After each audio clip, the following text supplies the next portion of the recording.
بسم اللہ الرحمن الرحیم۔ السلام علیکم۔ میرا سوال ہے مفتی صاحب کہ عمرہ کرنے والا مہندی یا خوشبو لگا سکتا ہے؟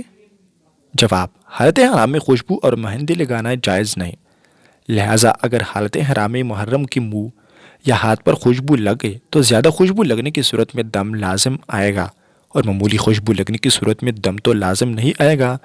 البتہ صدقہ فطر یعنی 2.25 کلو گندم یا اس کی قیمت کے برابر صدقہ کرنا واجب ہوگا، اور خوشبو کے زیادہ اور کم ہونے کی مقدار کے بارے میں مختلف اقوال ہے۔ بعض فقہاء نے کثرت کی حد بڑے عضو کو قرار دیا ہے، یعنی اعضائے جسم میں سے بڑے عضو پر مکمل طور پر خوشبو لگ جائے، اور بعض فقہاء نے 1/4 عضو کو کثرت کی حد قرار دیا ہے، جبکہ بعض فقہاء نے کہا ہے کہ اگر لوگ اسے زیادہ سمجھے تو وہ کثیر ہے ورنہ قلیل۔ مذکورہ اقوال میں نتیجہ یہ ہے کہ اگر خوشبو کی مقدار کم ہو اور مکمل عضو پر لگا لی جائے تو بھی دم واجب ہوگا، اور کامل عضو پر نہیں لگائے تو دم واجب نہیں ہوگا، صدقہ لازم ہوگا۔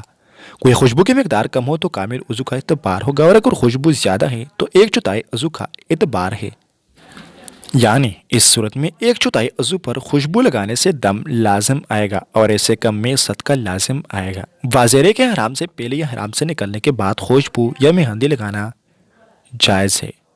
دارالافت الاخلاص، کراچی۔